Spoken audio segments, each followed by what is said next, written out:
दोस्तों, यूएनएससी के चीफ ने जो बयान दिया है भारत के समर्थन में, उसके बाद अब सभी वीटो धारकों में हलचल मच गई है। बता दें कि यूएनएससी के चीफ ने साफ साफ कहा है कि भारत के पास वो सारी क्वालिफिकेशन है जिससे भारत को यूएनएससी में वीटो मिलना चाहिए, लेकिन चीन की नापाक हरकतों से भारत को वीटो नहीं मिल पाता। लेकिन अब यूएनएससी के चीफ ने साफ साफ कह दिया दोस्तों कि चीन भारत पड़ोसी देश है और उनका यह आंतरिक मामला है और वो इंटरनेशनल स्तर पर कंपेयर नहीं कर सकते हैं एक दूसरे से। और चीन अगर वीटो नहीं देता है तो नए पैरामीटर्स को लाया जाएगा जिसके चलते हर उस देश को वीटो मिलेगी जो वीटो लेने के लिए क्वालिफाइड है। आपको बता दें कि यूएनएससी चीफ ने आगे ये भी कहा कि हर इंटरनेशनल ऑर्गेनाइजेशन में देशों की संख्या ज्यादा है जितने भी ऑर्गेनाइजेशन हैं, लेकिन आखिर यूएनएससी में क्यों 5 ही देश ऐसे हैं। और इसके लिए यूएनएससी चीफ ने अपनी भड़ास निकाली चीन जैसे गद्दार देशों पर जो अपने पड़ोसी देश को ही वीटो नहीं दिलाते। आपको याद दिला दे कि चीन को वीटो दिलाने वाला देश भारत ही था। जो वीटो चीन ने लिया वही सेम वीटो भारत को दिया जा रहा था, यानी कि यूएनएससी में परमानेंट मेंबरशिप के लिए भारत को ही बनाया जा रहा था। लेकिन नेहरू की गलती ने चीन को वीटो दिलाया, लेकिन आज वही चीन भारत के सर में छुरा घोंप रहा है। अब आपको डिटेल में बताते हैं कि भारत के पास वे क्या क्वालिफिकेशन है जो United nation of security council यानी कि यूएनएससी के चीफ ने कहा कि वे हम आपको आगे डिटेल में बताते हैं। दोस्तों, हाल ही में अमेरिका ने भारत का एनएसडी में सदस्यता का पूर्ण रूप से समर्थन किया था, क्योंकि हाल ही में अमेरिकी दौरे के समय भारत एमएसपी का भी सदस्य देश बना, तो वहीं भारत का लक्ष्य है यूएनएससी में सदस्यता। आपको बता दें कि प्रधानमंत्री मोदी जब अमेरिका पहुंचे थे उसी दिन यूनाइटेड नेशन में इंटरनेशनल योगा डे सेलिब्रेट किया गया और उस दौरान भारत के प्रधानमंत्री एक खास प्रोग्राम के लिए यूएन में इनवाइटेड थे और उस दौरान पीएम मोदी ने वर्ल्ड इकोनॉमी और वर्ल्ड पीस में भारत के कंट्रीब्यूशन का एक ऐसा भाषण यूएनएससी के बड़े बड़े लीडर्स को बुलंद आवाज में सुनाया, जिसे सुनने के बाद यूएनएससी चीफ भी भारत के दीवाने हो गए। और मीडिया को इंटरव्यू देते हुए उन्होंने बताया कि संयुक्त राष्ट्र सुरक्षा परिषद के सदस्य देश इस वक्त एक ही तरह की बात सोच रहे हैं और वो यह है कि सुरक्षा परिषद में बेहतर प्रतिनिधियों की आवश्यकता है जिनके पास लोगों की भलाई और शांति की बड़ी जिम्मेदारी हो। और निश्चित रूप से भारत उन देशों में से एक है जो दुनिया की भलाई में सालों से योगदान देता आ रहा है। साथ ही उन्होंने आगे ये भी कहा कि पहले जब संयुक्त राष्ट्र बनाया गया था तब उस समय भारत एक डेवलप्ड नेशन नहीं था, लेकिन आज वर्ल्ड सिनेरियो काफी ज्यादा बदल चुका है। पिछले 13 सालों से लगातार यूएनएससी में बातचीत की प्रक्रिया चलती आ रही है, लेकिन आज तक किसी भी तरीके का बदलाव यूएनएससी में नहीं हुआ। अगर यूएनएससी के परमानेंट मेंबर यूएनएससी में सुधार को लेकर, परमानेंट मेंबर के मामले को लेकर और यूएनएससी में बदलाव को लेकर होने वाले चेंज में एकजुटता दिखाते हैं तो ये बदलाव हो पाएंगे।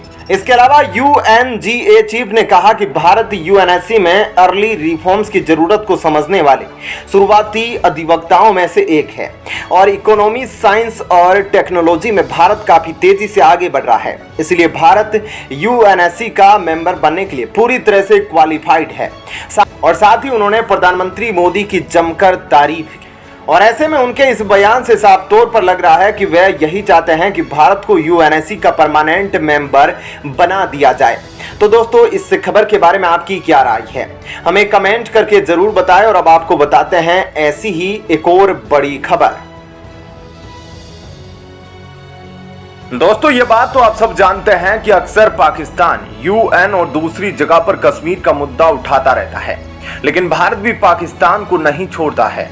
अब दुनिया भर के बाकी देश पाकिस्तान की इन चीजों को जान चुके हैं, जिसके बाद पाकिस्तान जब भी कश्मीर का मुद्दा उठाता है तो कोई भी उसे ज्यादा तवज्जो नहीं देता।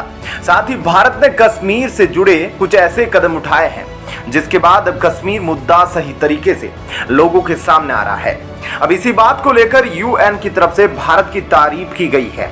ऐसे में यूएन ने क्या कुछ बोला है भारत के पक्ष में और कश्मीर मुद्दे को लेकर, अब आपको इन सब बातों के बारे में थोड़ा डिटेल में बताते हैं।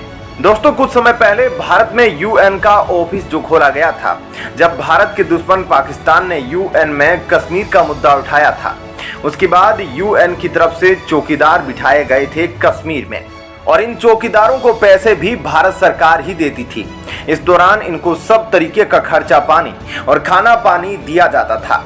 लेकिन जैसे ही भारत में नई सरकार यानी मोदी सरकार आई तो मोदी सरकार ने आते ही यह कह दिया कि तुम अपना बोरिया बिस्तर समेटो और यहां से निकल जाओ। अब तुम्हारा यहां टाइम खत्म हो गया है, क्योंकि यह मामला भारत और पाकिस्तान के बीच का है। तुम्हारा यहां कोई काम नहीं। आप देख सकते हैं यहाँ UNMOGP के नाम से एक संगठन बनाया गया था। ये दो तरफा था, एक भारत में था और दूसरा पाकिस्तान में भी था। और उनका कहना था कि पाकिस्तान तो अपनी साइड हमें ठीक ठाक दिखा रहा है, वहां सब कुछ ठीक चल रहा है, लेकिन भारत की तरफ से अब हमारा खर्चा बंद हो गया है, यानी कि भारत अब हमारा खर्चा नहीं उठा रहा। जिसके बाद भारत ने साफ तौर पर कह दिया कि तुम्हारा यहाँ कोई काम नहीं है और तुम अपना बोरिया बिस्तर समेटो, क्योंकि अब हमारे ऊपर बोझ बनने की तुम्हें जरूरत नहीं।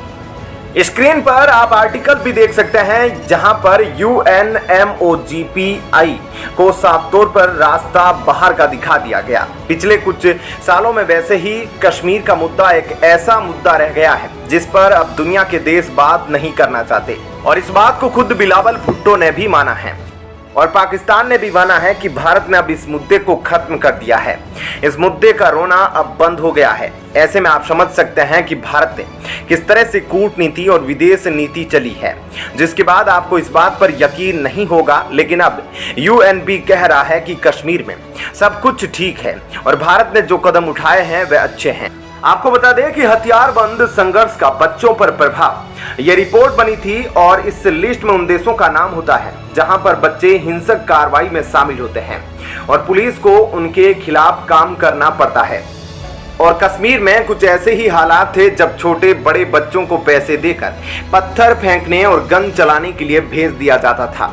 अब इस मामले में जो ताजा रिपोर्ट आई है उसमें कहा गया है कि भारत ने बहुत सारे कदम उठाए हैं, अपने सुरक्षा बलों को ट्रेनिंग दी है और बच्चों पर घातक और गैर घातक बल प्रयोग और गन के इस्तेमाल पर रोक, ये सारी चीजें भारत ने की है।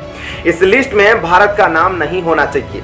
साथ ही उन्होंने आगे ये भी कहा कि जम्मू और कश्मीर में जो commission of protection of child rights चल रहा है वह भी बिल्कुल सही नहीं है और भारत सरकार ने जो कदम उठाए हैं वह एकदम बहुत अच्छे हैं। ऐसे में ये भारत के लिए बहुत बड़ी जीत है। तो दोस्तों, ऐसे में इस खबर के बारे में आपकी क्या राय है, हमें कमेंट करके जरूर बताएं और